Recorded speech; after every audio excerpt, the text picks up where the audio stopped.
Hey everyone, welcome back to my channel. So it's been quite a bit since I've been on this channel here with you guys sharing decks. Um, I'll probably go through just a quick recap, but primarily this video is basically Spooktacular decks named after Spooktacular movies and TV shows of decades past. And so that's what I'll be doing in this video. I'll be kind of naming some videos and TV shows that were some of my favorites that I would watch around Halloween time, and they were quite spooktacular. And then I would pair a deck with each one. But before I get into that, I'll just quickly do a recap of where I'm at. When I left off filming, I picked up a job, and it took a lot of my time, so I didn't have any time to film. And at the time I was living up in Washington, but we had family issues that kind of caused my partner and I to choose to move back to our hometown in Los Angeles. And so we made the trek back down. It took us a while, many months, almost a year to get settled. And now we're kind of settled in the Los Angeles area. And yeah, looking for a job has been quite difficult. So I feel for you all, anybody out there who's looking for a job and struggling to find one. The job market is pretty intense right now and is not being fair. So, just keep your head up. And that's kind of what got me back into wanting to do videos again and sharing decks. It's just kind of taking my mind off things, but also, staying creative, staying productive, and just keeping the momentum going. This kind of brings me a lot of joy to do this and create a space or an atmosphere, and then share decks and, share other things as well. A little bit about myself. But if you have any questions, you can always ask me in the comments. I'd be happy to answer. I'm kind of an open book. And other than that, something about the Halloween season, it always gets me in the mood to want to do something. And I'm even wearing Halloween pants. So it really gets me excited for, just this time of the year. It's great. So yeah, if you see this before Halloween, I wish you a safe, happy, fun Halloween. And if you're seeing this after, I still hope you enjoy this. You can always tag this video if you're interested. You can add TV shows, add movies that are more of an interest to you. I try to not make too much of a stretch between like the deck that I'm pairing with the movie or TV show. I think I did for a couple. But generally, I'm just going to be kind of like upfront that I didn't used to watch a lot of horror films. Horror films is kind of something that is really difficult for me to watch through. I tend to just feel too much for whatever the character is going through in the movie. So, a lot of these choices that I made might be a little PG, and just bear with me. All right, it's all in good. It's all in the spirit of Halloween. Just yeah, they're not too deep. So, if you want to create a video where you're focusing more on like the horror films, that would be really cool, because I imagine there's some deck collections out there that has, horror related decks that would really fit that niche. But this one's going to be a little bit tame, a little PG. And you know what? Grab a cup of coffee late at night and cozy on up, because we're going to get started now. Okay, so no particular order. I'm going to start out with Interview with the Vampire. You guys remember that vampire movie from, I think it was the early 90s with Brad Pitt, and it was like the first time I fell in love with him. But it was a really great movie. I was really young at the time when I saw it, so I kind of barely remember it. I think it was with Tom Cruise and, what's her name? Kirsten Dunst. So, a few of my favorite actors and actresses. But I think The Tarot of Vampires really kind of fits the whole Interview with the Vampire, because looking back on that movie, it was actually a really great production depicting vampires, but there was some like cheese factor to it, and I think this deck to me is definitely not something I would have picked up. The Interview with the Vampire movie is a aesthetic that I totally go for, and I think even like you see this picture here, kind of like matches that. But then when you actually get into the deck is very much the kind of like vampires of the 90s. It's not totally my vibe here, the way that these cards depict vampires, but I kind of heard from someone that this deck might have been going out of print, and I also heard so much great feedback on the book itself, this Phantasmagoria book, and I do I do acknowledge that like the material in this book is not only in depth, but it's like so good. It's so deep. It really even kind of offers, you know, new perspectives on the card meanings. So I just wanted to get the book to, because I definitely like doing deep dives into the books and understanding like how people interpret the cards. And so when I got the book and the deck, I figured, you know, I'm usually not like terribly picky, so I thought I could enjoy this deck. But I think working with it over time, I think I could learn to like appreciate it for what it is, but not really my aesthetic here. But you know what? This is like totally Halloween, right? It's I've kind of used it a couple times, and I think it offers very interesting readings with paired with the book. So I don't think if I had the deck without the book, I'm not sure that I could really intuitively get the whole picture here. But with the book, definitely helps point me in the right direction. So this is the Interview with the Vampire deck, the Tarot of Vampires. I can definitely see why. I think it's a very unique. There's not really a deck out there that can pair or mimic what this deck has to offer, and the book is just amazing. I have thought about maybe getting rid of the deck or tossing the deck and then just keeping the book, but I figured maybe down the road I'll kind of work with it a little bit more and see how I feel about it then. Okay, on to the next. Okay, so next we have Sabrina the Teenage Witch, which is a TV show. Always fun to watch Sabrina the Teenage Witch on Halloween because they always had some sort of Halloween special. And it just had all the makings of a really good witchy TV show. Of course, it was super PG family friendly, but it was more lighthearted. So, you know, whatever was going on in your life, Sabrina the Teenage Witch could offer like reprieve or just an escape from that. That felt really good. So I figured the Everyday Witch Tarot is a great deck to represent, you know, the time of Sabrina the Teenage Witch, the early ones. I haven't watched any of the other Sabrina the Teenage Witch. I think there was a recent TV series, kind of like a spin-off remake that kind of incorporated, it was like a lot more horror kind of vibe, but you know, that's not really something I'm into, so I didn't follow up. I kind of have a thing where I figure the original of whatever was always the best version of it, so yeah, I didn't really look into it. But I think that like this deck, you know what, let's see.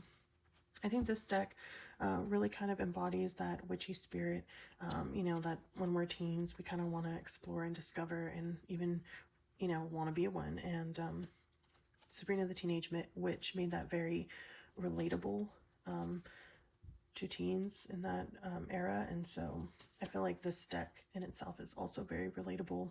It's very sweet and gentle and embodies witches in a very positive, relatable light.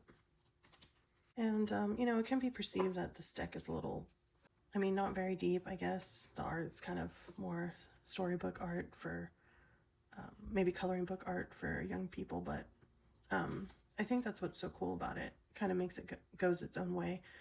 Again, there's nothing that can really pair up to this deck. Even other witch decks that I have don't even compare to this deck. So I feel like this deck really embodies that witchy vibe, but more the way we saw in Sabrina the Teenage Witch. I'd even say like Bewitched, that TV show as well. This deck would pair well with Bewitched.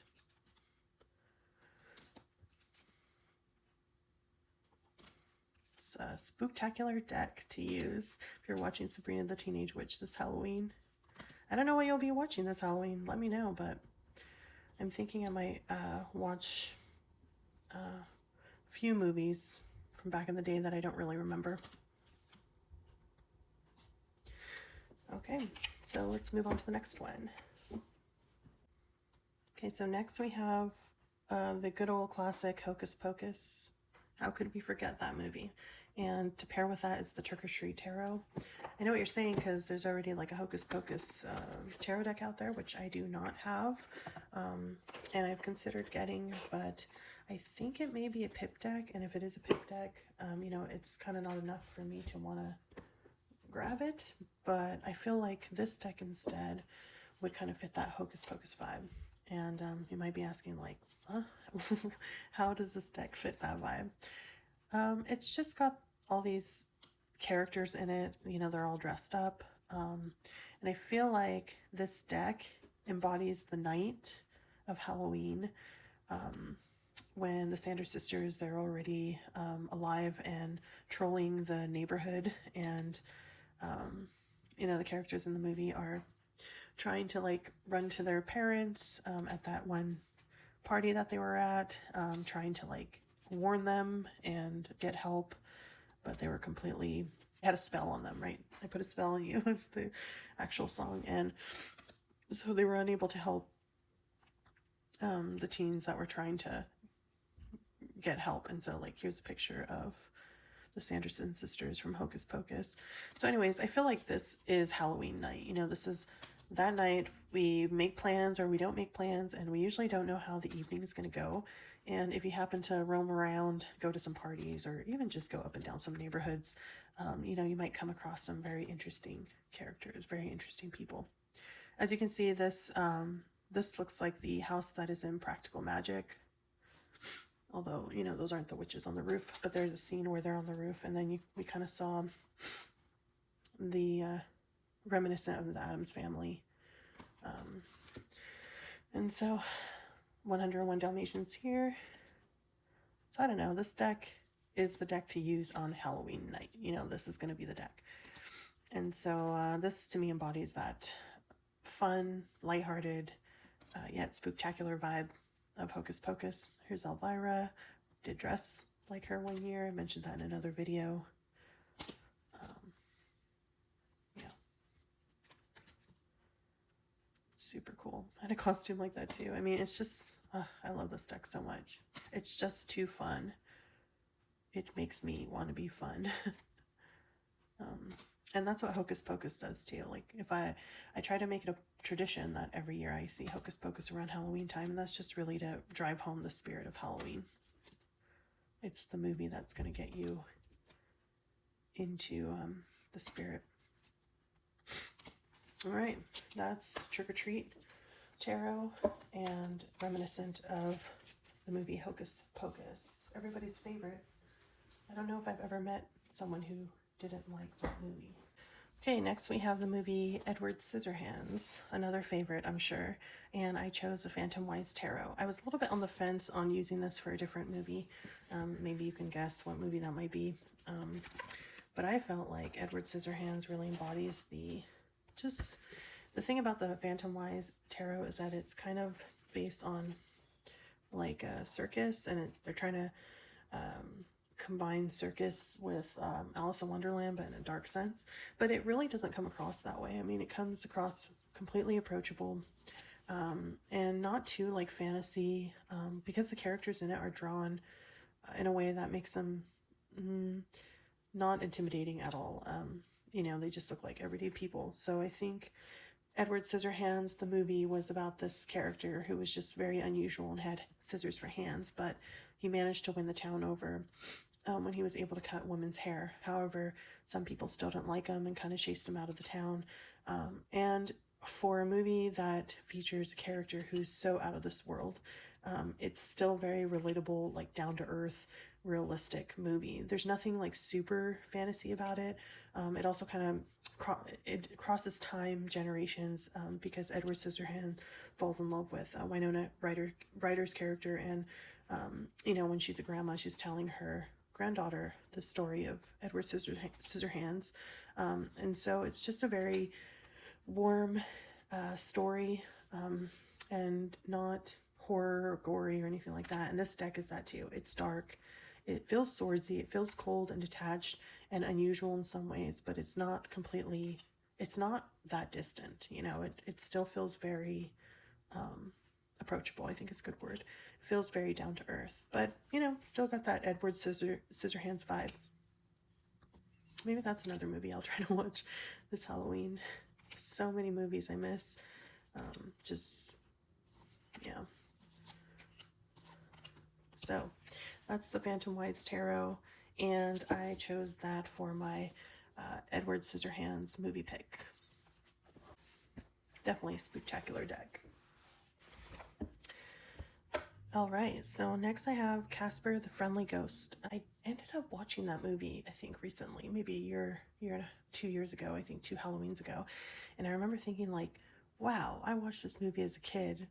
It just seemed like some parts of it were like kind of weird for kids to watch. And so it's definitely different when you watch those movies that you saw as a kid and you're like, wow, I can't believe my parents let me see this. There's just odd parts in the movies that like kids wouldn't be able to understand or reference, but when you get older you're like, interesting. So for that movie I picked Itty Bitty Boo and Boo Tarot, and I've shown these in my other Halloween videos on my channel. And like I said, Halloween's kind of the thing that gets me really spirited. So like, how come all your videos are mostly about Halloween?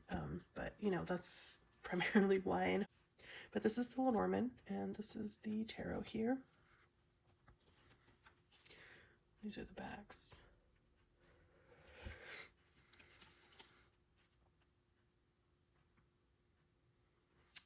You know, actually, because I went ahead in advance and I pulled out the cards that I felt were most Halloween-like. And so those are towards the back, just to really get you into that vibe. But yeah, so these decks are super cutesy, right? Lighthearted, fun. I don't consider myself a cutesy art owner, but I couldn't really pass these two decks up. There's something about ghosts. I just discovered like I have a passion for cartoon ghosts. I mean, they're just so cute. Almost like I see them as an animal, but the Boo Tarot is pretty awesome. It really gives you that feel of Halloween. I mean, you can use it all year round, but just like it's like the Trick or Treat Tarot. I mean, it puts a smile on my face, and it's very gentle and very storybook-like. If I was a kid, this would be how I approached Halloween. Very safe and nurturing and comforting. And I think I would have appreciated that, because growing up, life was not that. When you grow up in a certain environment, you kind of crave the more lighthearted side of things in life, and that's what these decks offer. I'm not really into like super gory, dark stuff. I mean, dark psyche stuff, yes, like psychological thrillers, but not like dark horror stuff. And I don't think there's anything wrong with that. It's just, I just try to infuse more lightheartedness in my life, and that usually falls into the cutesy, comforting, non-intimidating part of aesthetics. Yeah. If there were books about cute ghosts like this growing up, I would have definitely wanted to own one.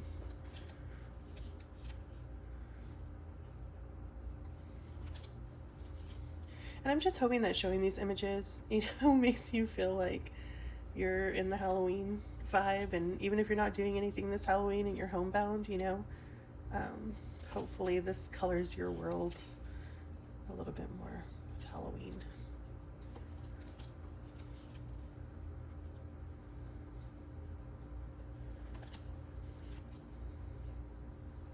Oh, so great, so great.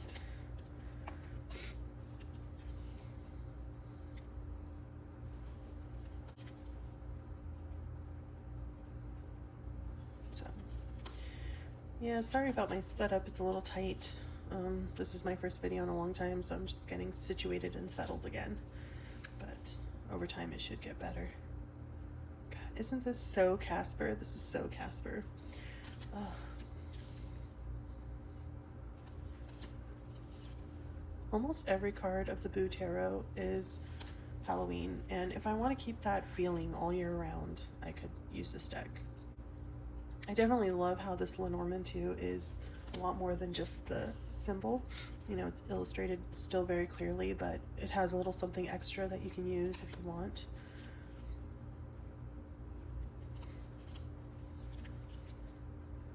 Okay, if that didn't get you in the Halloween vibe, I don't know what will. So that's the Boo Tarot and Bitty Boo Lenormand and the Boo Tarot, and that's my response to matching the Casper, the Friendly Ghost movie from the 90s. Okay. Okay, so this may be a little bit of a deviation to actual like Halloween specific decks that totally, you know, push that holiday. This is going to be my Practical Magic deck, and you might be surprised that I pair my Practical Magic movie deck with the Sacred Threads Oracle by Dawn Michelle.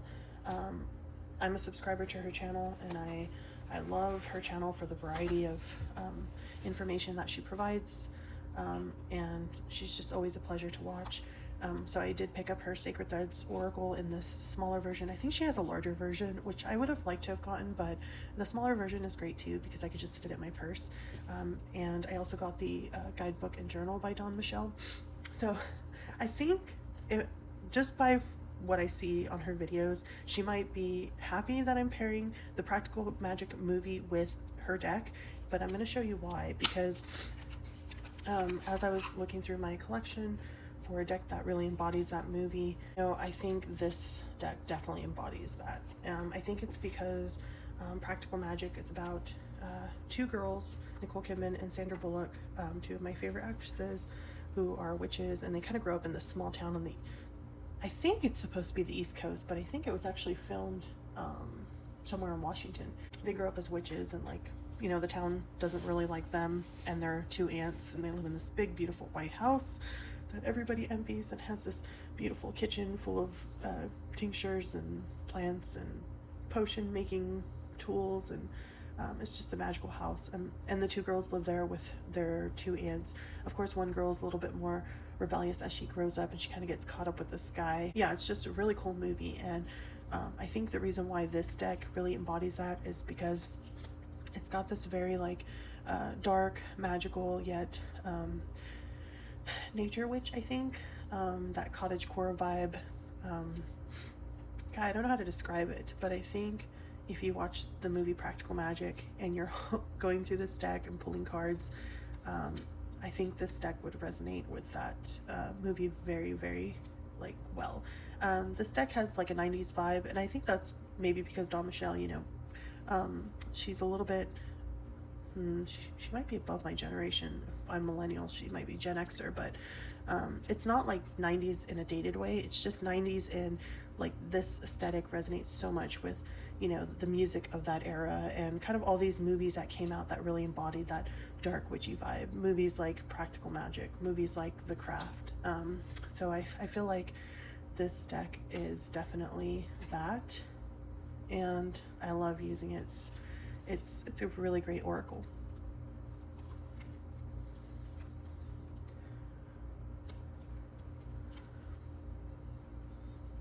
So yeah. I don't see too many people pull this oracle deck out, but you know what? It has a lot to offer. The keywords are great. The concepts are great. I feel like it kind of offers a little bit of everything. After living in Washington for a couple years, you definitely see a lot of that in this artwork here, in her artwork. And so that's really cool. I mean, Washington definitely has this atmospheric, dark, moody, you know, you don't want to be in the forest at night after dark vibe. And so she captures that so well here.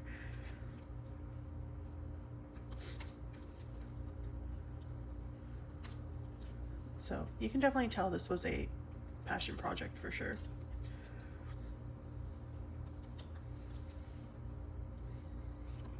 So an unconventional choice, I think, but the Sacred Threads Oracle is my pick for Practical Magic, the movie. You know, I'd kind of be curious what you would pick as your Practical Magic movie choice. There's probably a lot of decks out there that would fit really well.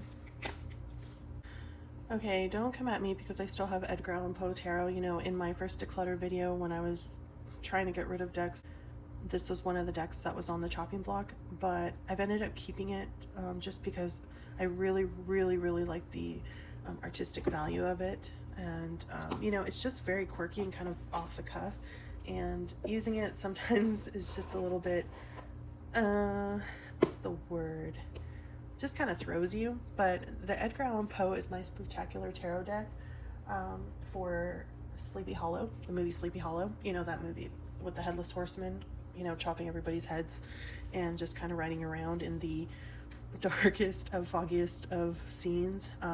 You know, Sleepy Hollow is like that movie that I just kept my eyes closed for most of it, or pretended to be looking at the wall, a spider on the wall, just to not have to see all the scenes. But you know, with Johnny Depp, it was a really, really good movie.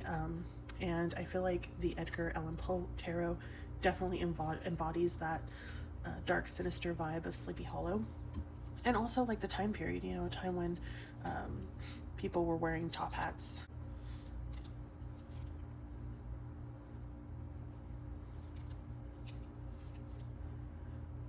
We actually have a Sleepy Hollow neighborhood in the area where I live, kind of near the beach cities of Los Angeles, and we call it Sleepy Hollow.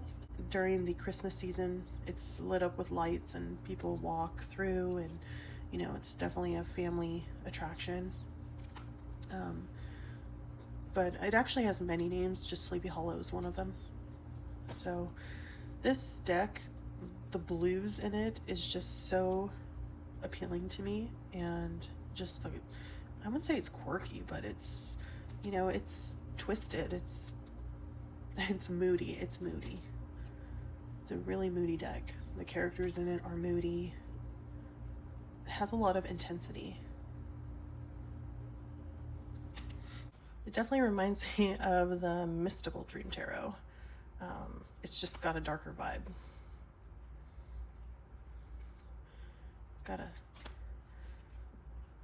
It's a psyche bender.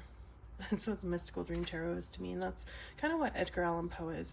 It was really off-putting to me at first because I didn't really understand some of the choices for the cards, but I work at it once in a while just because I'm attracted to the art. It's the Deep Psyche deck.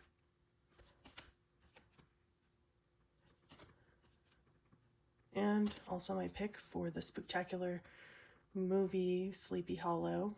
It's a Spooktacular deck. Okay, so I have a feeling not everybody's going to agree with me, and that's okay. You know, like I said, my decks are more hand-holding than they are, you know, in-your-face Halloween gore and horror. But yeah, the next movie I'm pairing is The Craft, and so I chose the Zodiac Tarot. To me, I really, really, really like this deck. I think it has kind of like an enchanting, magical vibe, even in its simplicity. The packaging is, of course, atrocious because it comes in a tuck box, which maybe I'll throw away someday if I have the courage. But I definitely feel like this deck gives me the Craft vibes, and I'm going to show you why in a second. This is like 90s magic, you know, like this is like just the 90s. I mean, it has to me like a very Smashing Pumpkins aesthetic to it. If you've ever been to one of their concerts, they have awesome concerts, and they feature a lot of like performance art. And so I feel like this deck kind of combines the symbols of the 90s, you know, like when you'd see a sun, like a sun statue or a sun, you know, wall hanging decor or something like that, with, you know, the celestial feel in the background, and just like the people, their hair and their outfits. Something about this screams 90s to me, and I would imagine that if the girls in The Craft had a tarot deck collection, this would probably be one of them. They wouldn't, I don't know if they would be boastful about it or proud, you know. This would kind of be our version of what the Everyday Witch Tarot was when it came out. This would be their version in the 90s. But something about this deck feels like The Craft to me, and if I was watching The Craft, I would probably be using this deck.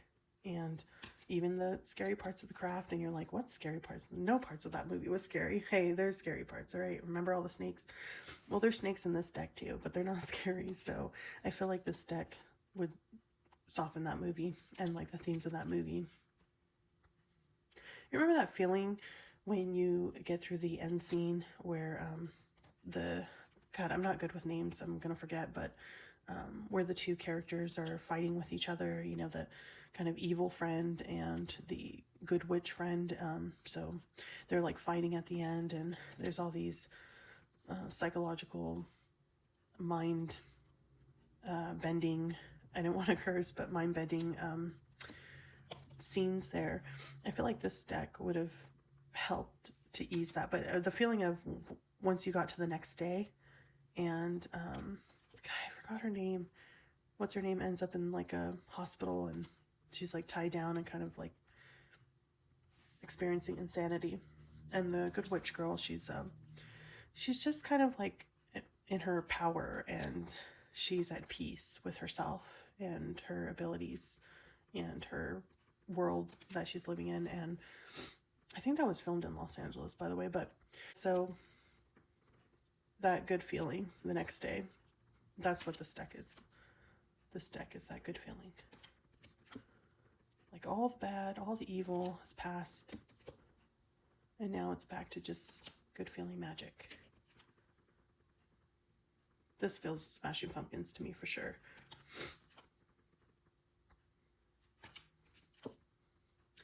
All right, so the Zodiac Tarot is my probably very unpopular pick for the movie The Craft. Yeah, it's a really cool deck. I like it. I know some people say it's very simplistic, but to me, like, I don't know, simplicity is sometimes nice, because you can infuse your own meaning. You know, it's not trying to tell you something. It's just picking a nice aesthetic and communicating something very transparent. So definitely like this deck. All right, next is Beetlejuice. Beetlejuice. And yeah, and so I picked the Tarot de Saint Croix, I think. And to me, something about this embodies the Beetlejuice vibe. Interesting, like the backs. I really like the backs. I mean, to me, this is like a portal into your dreams. So it's really cool. And it's like a mirror image, so it's totally reversible. But this deck is infused with some like quirkiness. I know it's supposed to depict various cultures and stuff, but it's got a celestial vibe to it. You know, it's spooktacular because it's just a little bit like off the beaten path. It's a little quirky. The colors like really infuse it with a lot of vibrancy and aliveness, and I feel like that's very Halloween. You know, if you go out on Halloween, there's just a feeling of festivity in the air, and it's very intoxicating. So this deck has that vibrancy. It has that ability to influence because it's just so bold and strong. Yeah, I really, really, really like this deck. So here's my Beetlejuice card. So it's kind of really quirky. Really quirky.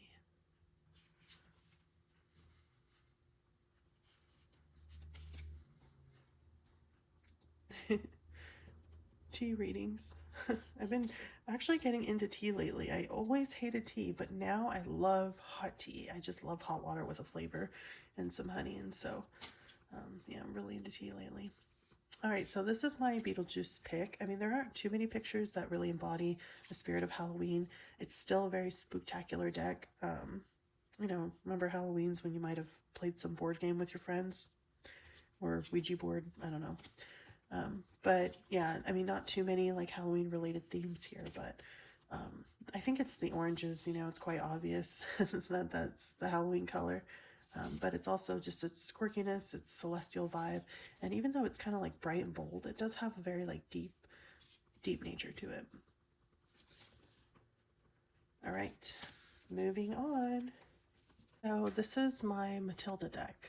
Remember Matilda? Yes. Actually, for the longest time, I didn't watch Matilda because it was very popular in its time and around the age that I was young enough to also be goo goo gaga over the movie. But I did watch it like many years later when I was actually an adult, and I was like, oh, this is actually a really good movie. I have really had a choice to watch it when I was younger because my parents weren't interested in that type of movie, so I wouldn't have been able to see it. But this is the Terra Nova, and I feel like this has a very Matilda vibe to it. It's kind of like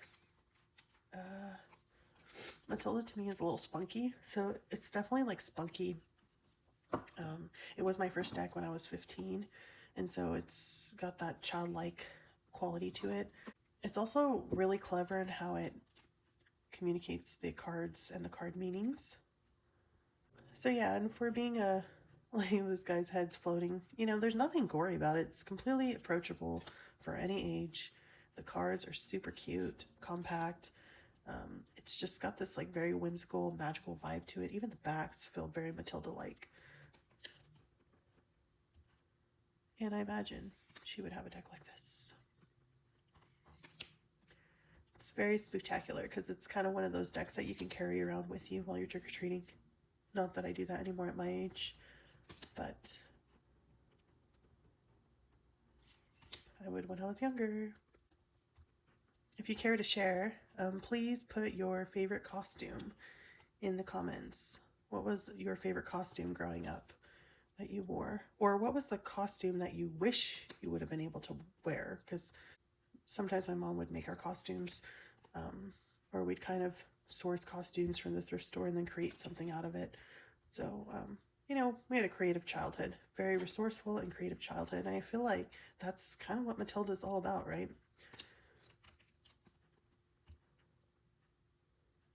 Yeah. So this is the Tarot Nova, and it is my pick for Matilda. Oops, the movie. And it's really cute. I love it. Love it, love it, love it. And I keep it in this bag because, like, this is falling apart, so I want to throw it in my purse. I just don't really want it to get damaged anymore. But, yeah. Okay, not sure if you guys remember the movie The Haunting with Catherine Zeta-Jones and Liam Neeson? I think it got horrible reviews, but yeah, it was actually one of my favorite movies because this is Unfinished Business, A Ghostly Tarot by MJ Cullinan. I love her artwork, and I'm really glad she came out kind of with some other decks after the Crow decks. I'm hoping to get her dog deck, the dog tarot, maybe sometime at some point. I do have a dog, and he's quite old. He's 18 and still kicking, although not walking. But yeah, sometimes I want to know what he's thinking and feeling, and so it'd be kind of cool to have the tarot deck, the dog tarot, by her. But I got the Unfinished Business tarot. I think I also picked up the Lenormand, but it didn't really give me spooktacular Halloween vibes, so that's why I've only included the tarot. And so it's a very interesting deck. It's mostly about different ghosts and their unfinished business.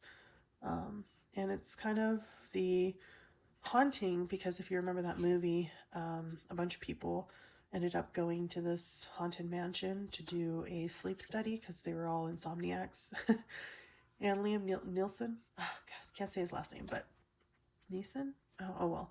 Liam, he's the psychologist who's like running the study, or at least a part of it, and so he's kind of against this whole thing because he feels like bringing insomniacs to a haunted mansion is kind of playing into the insomnia, not really helping to understand it or minimize it, but kind of exacerbating it. So anyways, in The Haunting, of course, they're like ghosts and just these, you know, crazy phenomenon that's happening in the haunted mansion.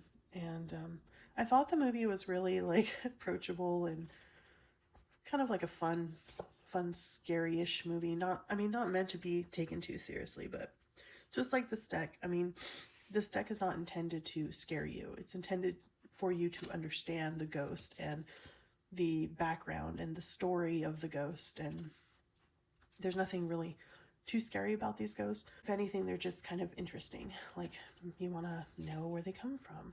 And yeah, so this is my The Haunting movie deck, which is Unfinished Business, A Ghostly Tarot. But you know what? This also kind of reminds me of, remember the TV show My Soul Called Life? I actually have a box set because that was a TV show that I loved. Also a 90s show there. But they did a Halloween special where Claire Danes, who plays Angela, and Jared Leto, who plays, God, what was his name? I don't remember. I'll keep moving. But yeah, they end up she dresses up for Halloween, and they end up going to the school or breaking into the school. Or there's like this ghost, this guy who's kind of like, I think he was a student in the 50s or 50s or early 60s or something, but he died trying to do a prank in the gymnasium, and so his ghost still haunted that gymnasium and that school. And Angela, Claire Danes' character, comes in contact with the ghost, and so this deck kind of also reminds me of that particular episode in the TV series My So-Called Life.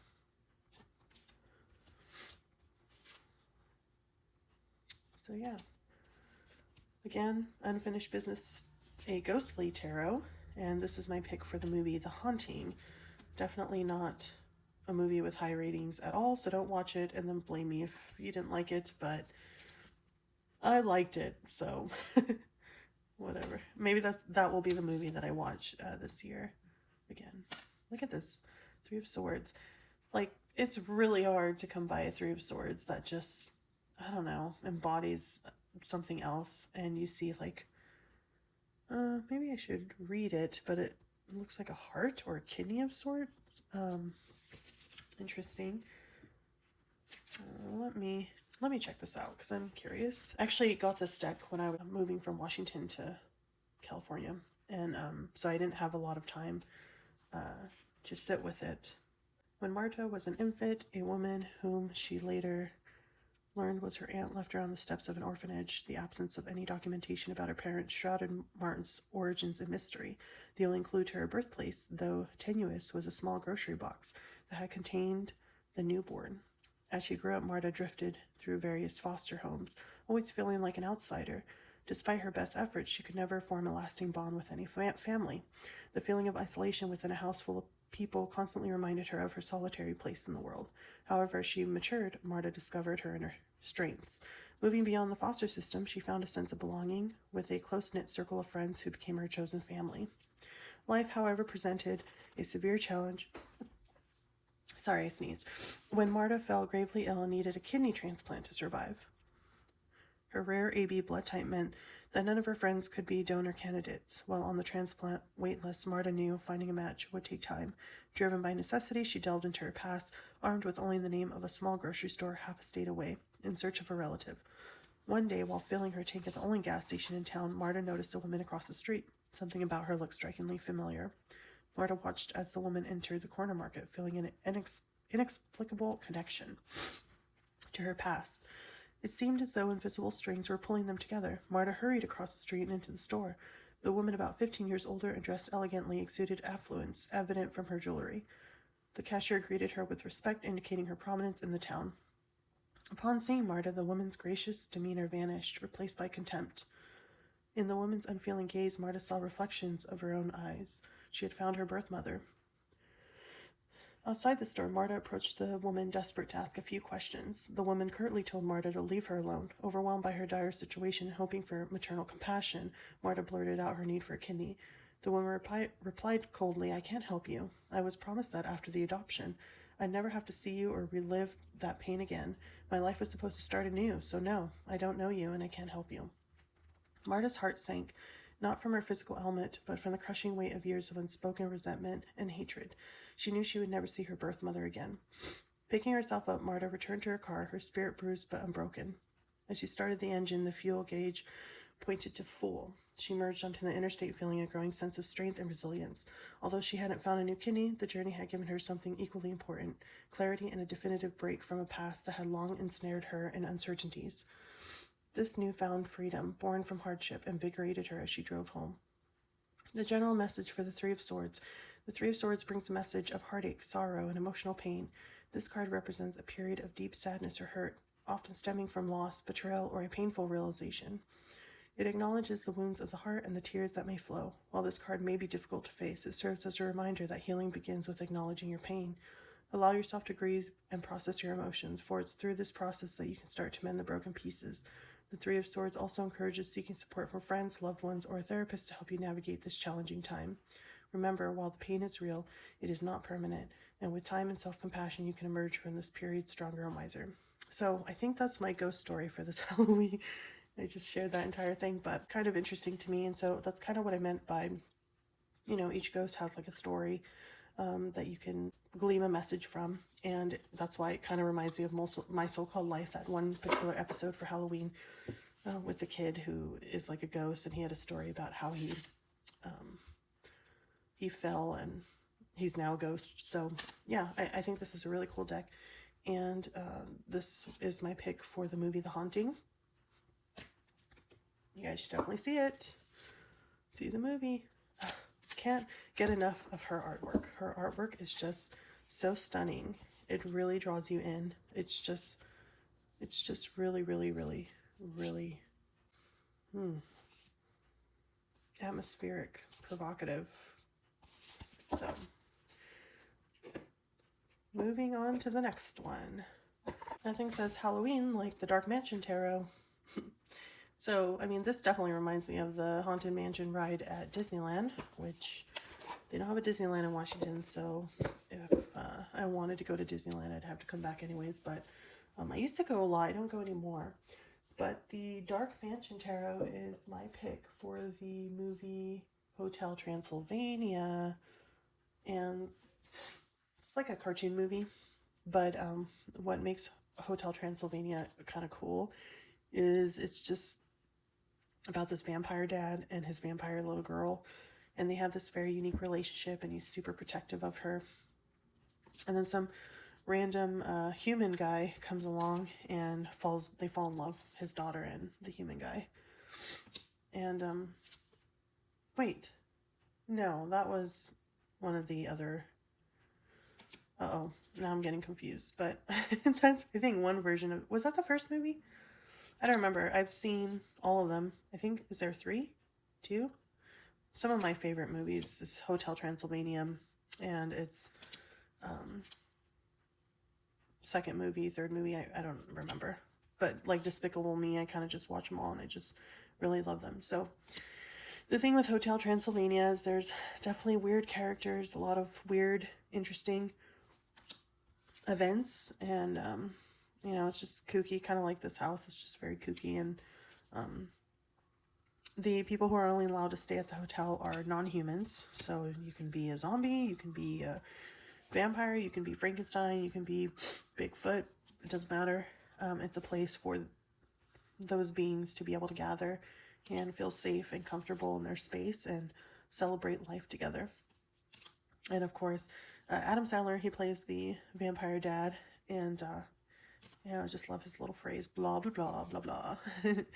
And then his daughter, she's really fun and a cool character in the movie as well. And she wants to kind of grow up, and they usually turn into bats in order to travel long distances. And she's really itching to turn a certain age so that she can turn into a bat and go visit the town nearby.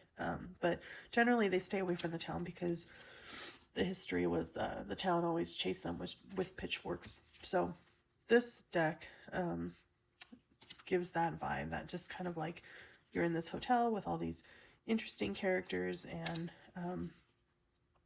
just kind of like a space away from modern day life and modern day people and closed-minded people, you know. It's just kind of like Hotel Transylvania is a cocoon for people who are different. So I really like this deck, the Dark Mansion Tarot. It doesn't come with a guidebook, but the artwork is very vibrant and detailed. Detailed like Spirit Keeper's detail, but, you know, both the Spirit Keeper's Tarot and the Dark Mansion Tarot has like fine detail, but it's not like chaotic or anything like that. It's done very well, aesthetically pleasing to the eye. And, yeah, love the feel of this deck too. It feels nice, buttery smooth. But, so that is the Dark Mansion Tarot for my pick, Hotel Transylvania. I hope you feel I'm picking fun movies to pair decks with. Okay, so you might be wondering why I didn't choose the Buffy the Vampire Slayer deck for Buffy the Vampire TV series.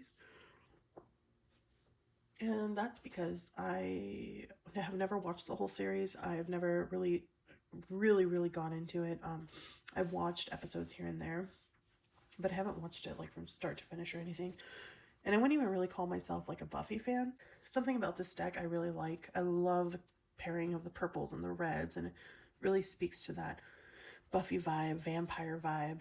And I think the artwork for this deck was done really well. So you're wondering, if it's not for the Buffy series, what is the Buffy Vampire Slayer deck paired with? And so the movie I'm pairing this with is the Carrie movie.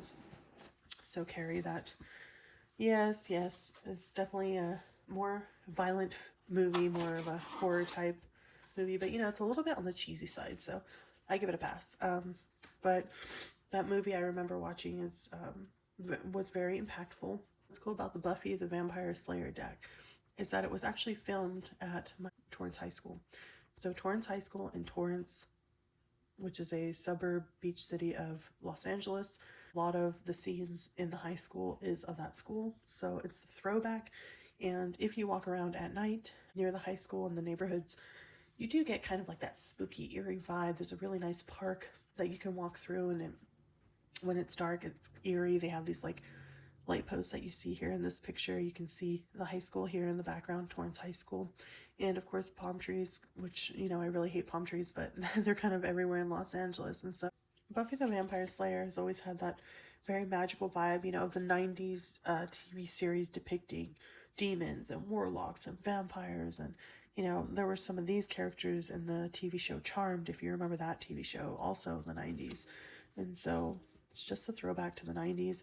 And maybe this should have actually been titled Spooktacular Decks for 90s TV shows and movies, because that, I think that was the era where we got a lot of good TV and a lot of good movies.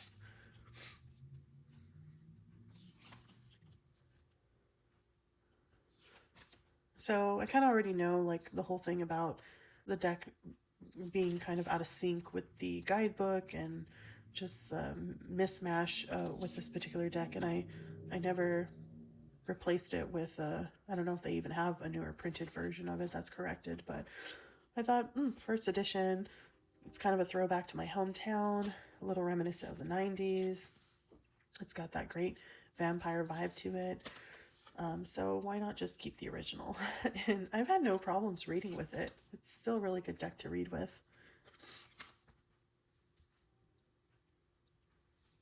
Someday I will watch the entire series from start to finish. Ooh, look at this. This is a great card embodying Halloween and the spectacular things that embody Halloween. Okay, so with that being said, I think I have a few more to show you. You know, if you want to do this tag, feel free to take out some of my movies or TV shows, replace it with different ones. You can add some, because it'd be really interesting to see how this changes. Type of decks people choose for even the popular films like Practical Magic, The Craft. So, yeah. Do you guys remember It's the Great Pumpkin, Charlie Brown? That little blip that used to air when we were kids around Halloween. Charlie Brown would put out Halloween and sometimes like other holiday specials, and you'd watch it before you'd go trick-or-treating. So the Silver Acorn Tarot is my pick for that. It's the Great Pumpkin, Charlie Brown. And so basically it's Halloween night, or Halloween day actually, and you know, there are all these adventures that the characters go on, and one of them is picking out a pumpkin, and the other one is seeing something in a pumpkin patch that, what's his name? Linus, and what was the blonde character's name? I can't remember, it's so long ago. But yeah, she just was kind of egging him on to, you know, where is this thing that you saw? And he's like, you just need to wait. And ends up being geez, I'm really bad, but you know, you can probably look it up on YouTube. It's the Great Pumpkin, Charlie Brown, and it was just like a special that was ran when we were kids. This deck has great cardstock. It's got awesome, enchanting, magical artwork. This deck embodies like the circus and, you know, just like what you would imagine might be in a haunt, like not a haunted, but like a Halloween infused pumpkin patch, like a very magical, spooky pumpkin patch. And I just love the images on these cards. It's such a easy reader. It's so enchanting. The cards are actually really large, and so you get a lot of that detail. And this is Spooktacular deck. It's also fun to shuffle. Another lighthearted deck. I'm not usually into, I don't know what it's called, but it's like where you take things and create characters out of them. Like I prefer either actual people characters or like animals. Animals are good, but some of these are like pumpkins are characters and scarecrows are characters. So things coming to life, and I think that really adds to its magical quality. Like if this was the 90s or even early 2000s and this came out in a movie, everybody would have like a stuffed animal of these characters or some sort of like thing that you can have and collect regarding these characters. Super fun.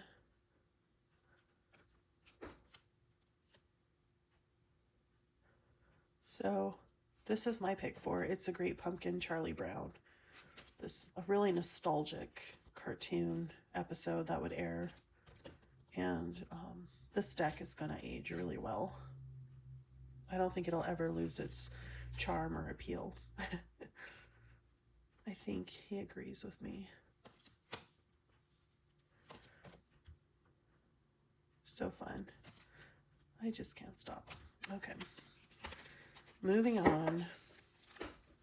Okay, I hope you guys are enjoying this and having fun. I definitely encourage you to laugh at my choices. I don't take myself too seriously about being a movie buff, and I just pick things that feel good.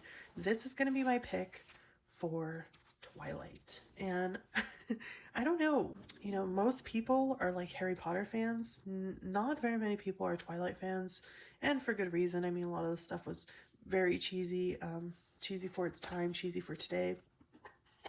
But I liked the Twilight series. I read all the books like in a friggin' week or something, and I watched all the movies. The Bohemian Gothic Tarot is the deck that to me embodies the Twilight series. And why do you ask? Why would I pair a great deck like the Bohemian Gothic Tarot with movie phenomenon that happened that most people like despise? That's because Bohemian Gothic Tarot is cheesy AF. Like, it really doesn't take itself too seriously at all. It's just look at its face. You know those cringy scenes in Twilight where you're just like, oh god, they could have done that way better. I'm not saying that the scenes in here could have been done better, but I think they could have done better. Like, you know, they don't realize that they are coming off cheesy, the characters in these scenes here.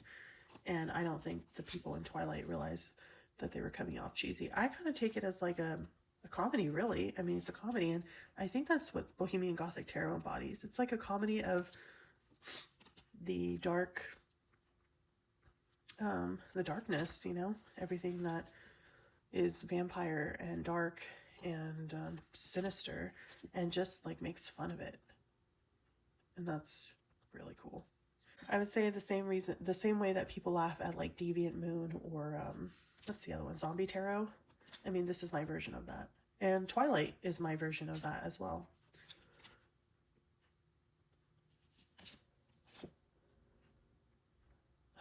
Love the Nine of Pentacles. Oh, yeah. They do have the guidebook with it too. It's a really nice deck. I think they did an awesome job with it. It does have this like weird shiny film to it, but kind of adds to it was the way some movies were filmed. They had this like shininess to it. No, not shininess. It was just the way it was filmed from certain angles. But okay, so the Bohemian Gothic Tarot is my pick for the Twilight series. I mean, really, it's the first Twilight, the original Twilight, but you can lump in there as many Twilights as you want because I don't care. I stand behind Twilight. But, you know, on the same note, most people really, really liked, I think it was the Rocky Horror Picture Show, right? So for the longest time, I didn't watch the Rocky Horror Picture Show. I kind of accidentally watched it when some mutual friends invited us to, like, it's like a bar, but they were doing an outside movie viewing of it. And so I was like, oh, what the hell? Like, if I'm ever going to watch this, I'm going to watch it now with our friends on Halloween. So we ended up watching Rocky Horror Picture Show. It was my first time. It was only a few years ago. And you're like, are you living under a rock? No, I'm not living under a rock. Just didn't have an opportunity to see certain shows and movies and stuff like that growing up because I may not be living under a rock, but I definitely lived on a different planet. So my pick for Rocky Horror Picture Show and my impressions of it is this Nocturnal Garden Lenormand. And this Lenormand is super quirky. It really vibes with that movie, I think. Let me put this here. You can see the backs. I forget how I was doing this. I mean, I actually thought the movie was pretty decent. It got a little weird towards the end. And I forgot what about it was kind of like rubbing me the wrong way.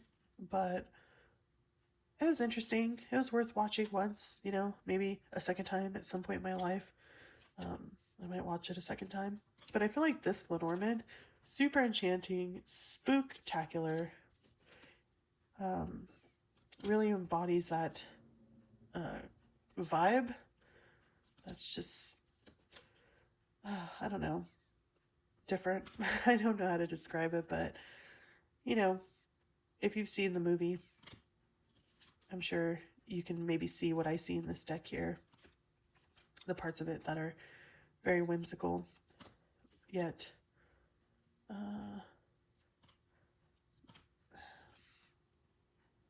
dark. Dark.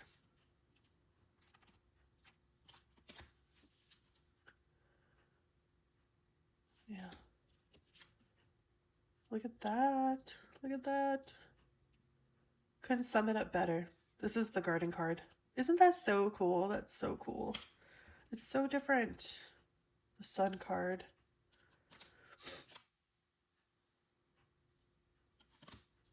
I didn't realize I had so many Spooktacular decks until I did this.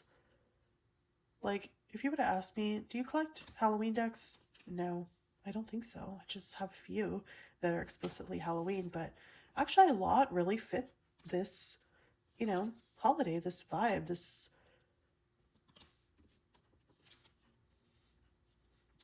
Yeah. So this is called the Nocturnal Garden Lenormand. And the creator of this, Fina Laura, I think she definitely has some other decks that I've ordered. I have another one of her Lenormands, one of her books, and I'm not sure if I have anything else, but her art is pretty awesome. So this one might feel like a stretch, but I was bouncing the Dreamkeepers around, like Dreamkeepers Tarot for Edward Scissorhands. I think I had it for The Haunting, but it's actually going to land for me at Death Becomes Her, that movie with Goldie Hawn and, oh, Meryl Streep, right? I think, yeah. So two women who are fighting over Bruce Willis. Such a great movie. However, when I was a kid, I thought it was a little like too much for me to watch, but you know, like I still love the movie and I own the movie, and you know, there are a few scenes where I close my eyes because I'm just like, ouch, you know, that must hurt. But I feel like the Dreamkeepers Tarot embodies Death Becomes Her, because what's interesting about the creator, Liz Houston, is she created this deck, and she told my sister this story. Well, I was living in Washington. My sister went to the last bookstore in downtown Los Angeles, where Liz Houston has a place that she sells signed autographed decks. I think she might have a studio there, I'm not sure. But Liz Houston is local to Los Angeles. And so my sister went to go buy the deck signed to ship to me in Washington so I could have at the time. And also, concurrently, I was going through a divorce, and this creator, Liz Houston, created this deck kind of as a way of coping through the same going through a divorce. So this deck just came at the right time in my life, and it's very fitting, and I have a lot of respect for it. I know it's not everybody's favorite because some things seem unclear in the imagery, but I mean, you either get it or you don't get it, and you know, I definitely get it. So the movie Death Becomes Her is kind of like an embodiment of that, you know, like death becomes her. The way I see it is like someone going through divorce, a woman, you know, going through divorce with her man. It could be, or, you know, any partner. It doesn't really matter the gender, but that's kind of like what the theme is in Death Becomes Her. It's like two women fighting over this man, and literally they're competing with each other in all aspects, like beauty and, you know, like how hot they are, and, you know, just how like wonderful and accomplished they are. And they're really competing with each other because their egos are going at it. And Bruce Willis happens to be the man that they're fighting over. But in the end, they end up choosing each other. And also because Bruce Willis kind of is desperately trying to get away from them, because by the end of the movie, like, he thinks they're both crazy and he doesn't want to be with either one of them. But they're kind of like, the women are holding him captive because he's the only one who can fix them. And when I say fix them, it's because these women take some like immortal potion that makes them immortal. Like, they can still get hurt, they can break bones, they can still experience like wounds, you know, from any type of violence. But Bruce Willis kind of knows how to patch them up so that they look normal again. But what ends up happening is, you know, these two women, they're becoming like pieced together each time something happens. And the end of the movie kind of ends with the women going to his funeral, and they're kind of like, because Bruce Willis ends up going to live like a full life as a mortal, not immortal. He remains mortal. He chooses to remain mortal, even though he was given the option to be immortal with them. And he lives like a full life, having kids and, you know, producing things in his field that make him well accomplished.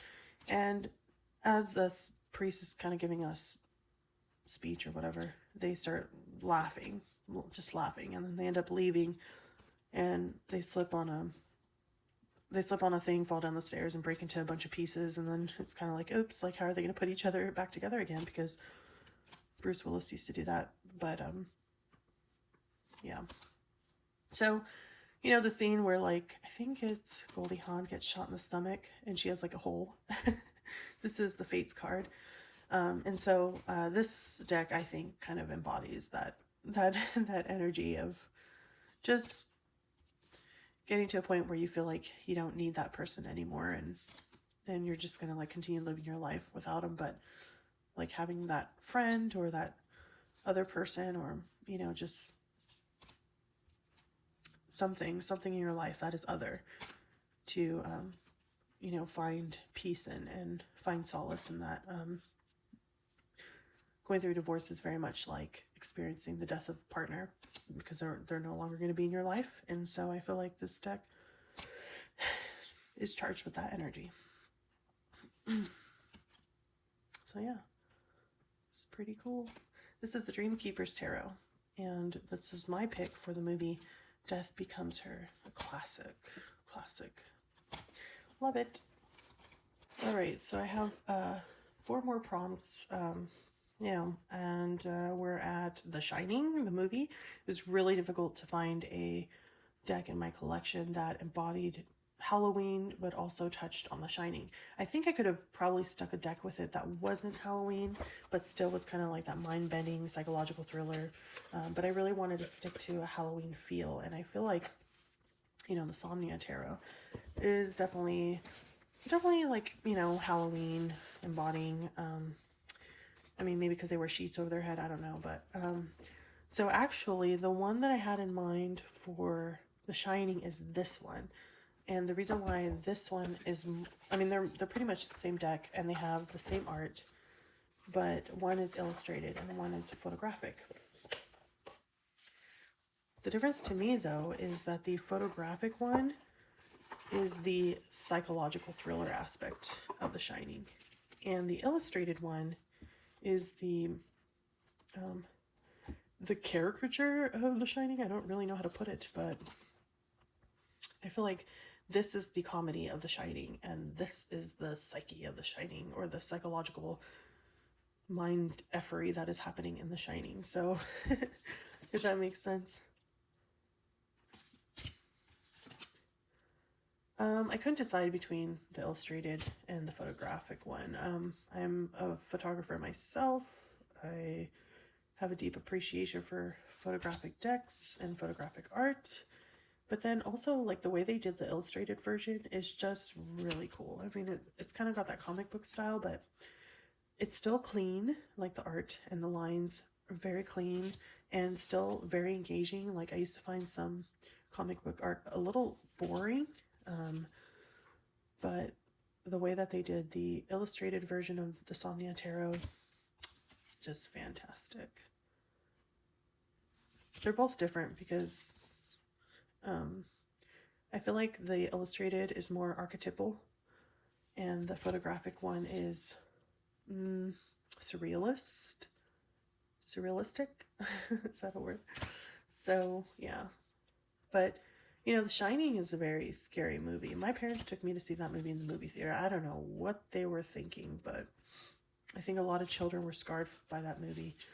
And a lot of people found it like really cool movie. I mean, it's a classic. Jack Nicholson's awesome in that movie. He plays a dad who kind of just goes on this violent streak towards his family because he's influenced and he's possessed by this crazy creepy hotel with all this phenomena that's happening, and it's a scary movie. These decks aren't scary, but they give people the EBGBs, and I think that's what The Shining does really well. It gives people the EBGBs. Makes you think twice about going to a hotel, or at least one that doesn't have enough reviews or is well known. So, all right, so that's the Somnia Tarot, the illustrated version and the photographic version for my pick, The Shining. Okay, you guys, I'm about to get really, really cheesy right now, but I had to find a way to bring out my Compendium of Witches Oracle again, because I have brought it out in last Halloween videos from, I think it was 2 years ago, but in order to do that, I had to really dig deep and figure out, God, what TV series or movie embodies this deck? Because this deck it's like, it's nature infused, and it's just very, like, it's archetypal as well, and it's all these witches, healers, shamans, and their tools. This goes on the side here. And so I'm pairing the Compendium of Witches with the Good Witch TV series. And so you may roll your eyes, that's fine. You may laugh, that's fine, that's okay. But I watched the whole series of that. It's just a feel-good TV series. At first I didn't really like it. I didn't really like who they cast for the TV series, but you know, over time it kind of grew on me, and yeah, I did watch it till the end. But so anyways, each of these characters here, they're all women, or women presenting, and they all have specific titles, like the Laborer, the Unbound. Here's like the Shapeshifter here, and then these are all their tools. I'm gonna call them totems. They're just totems in nature, totems that they can use. Such a great deck, Oracle deck, and illustrations are so pretty. And they really include everything: bee, sickle, teeth, pomegranate. I mean, the Listener, the Veil Walker, kind of like in the Good Witch, that TV series that you walk into her store. She has like a store, and she's a shop owner, and you would go there for some sort of ailment or something you needed to buy a gift for somebody, and the shop owner always knew what to give you to solve a problem or to give a really good gift to somebody to impress them. And she was known around town to kind of have everything you need, even if it was like advice or an elixir or a candle. It's just, here's the shaman. So, yep, this is one of my favorites for sure. The companion, moon. I could just keep going because this is like one of my favorites. Did I just already say that? I think I did. Okay, so Compendium of Witches Oracle, and that is my pick for the Good Witch. I picked the deck first, felt like I needed to include it as a Spooktacular deck, and then I, you know, figured out what I was going to pair it with. Two more. So Spooktacular decks, you remember the TV series Charmed? Okay, Charmed, Terra Volatile. I kind of thought of Charmed late in the game, and the Terra Volatile was falling in a few different spots for me, but, you know, in the TV series Charmed, they refer to this book. It's kind of like their Book of Shadows, and I feel like the Terra Volatile embodies that witchy vibe.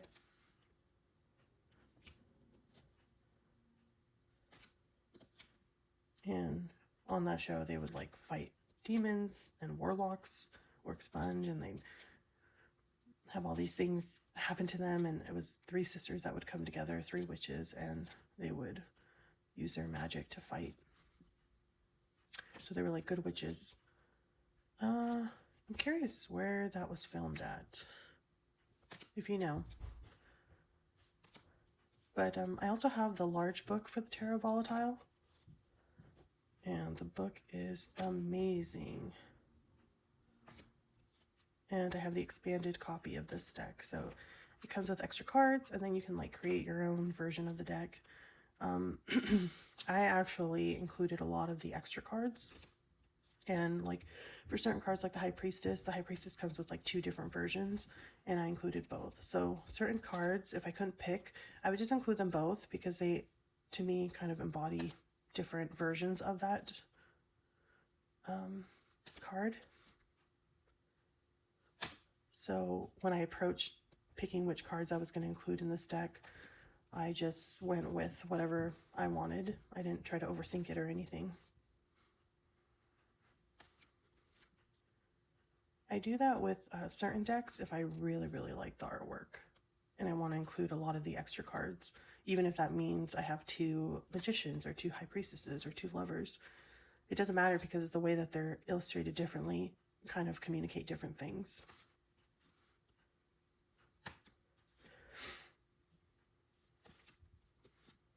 So this is my pick for the TV series Charmed, the Terra Volatile with the expansion pack as well as the giant book that it comes with. It's definitely a spectacular deck. So this one's my, what is it? This is the biggest stretch. The Addams Family, originally I was pairing the Phantom Wise with that one, but I ended up moving the Phantom Wise to Edward Scissorhands. So that means I had an opening for the Golden Thread Tarot, so I paired that with the Addams Family. There's no rhyme or reasons why the Golden Thread Tarot and Lenormand goes with the Addams Family, but you know, it's one of those cult classic shows and movies that I felt needed to be included. So if anybody wants to do this tag exercise, they have that option, and it's kind of just acts as a reminder. But also I just really wanted to include this pairing because there's something very magical about this deck, and it's a deck that would be great to use on Halloween. You know, it definitely embodies that Halloween. I mean, it's cutesy, but you know, it's still dark. It has this kind of gold outline, and what is Labyrinthos. They were one of the first ones to do decks in this nature where you have this gold gilding outline. And these are like plasticky cards. So this is the Lenormand here, and this is the tarot. And there's something very magical about this deck to me. It's one of my top favorites. So let's see, how does it coincide with Addams Family? You know, it's just, to me, this is a classic because I bonded with it early, and I think Addams Family is definitely that comfort food of sarcastic, dark humor media, you know, with the movies and the old TV series from back in the day. So, you know, that's a stretch, whatever. But my pick for the Addams Family is the Golden Thread Tarot and Golden Thread Lenormand. And I always show this deck. It's my favorite. It is hard to use it, but, you know, it is what it is. See? So, all this to say, thank you for sticking with me. I hope this kind of gave you something to indulge in and to relax with, and maybe even perk your spirits. You know, if you're not going out for Halloween, maybe you're stuck at home, you're sick, you got other responsibilities besides going out and having a good time. You at least get to watch this, and maybe even hopefully you can create your own VR to this and tag me so I can see it, because I'd love to see if there's any other additions. I think there's so many different collections out there, and even for like Halloween inspired or Spooktacular deck inspired collections, they're gonna just vary differently, and I want to indulge in them and watch other people's picks. So thank you for sticking with me this far, and I hope you have a wonderful, safe Halloween. Till next time, bye.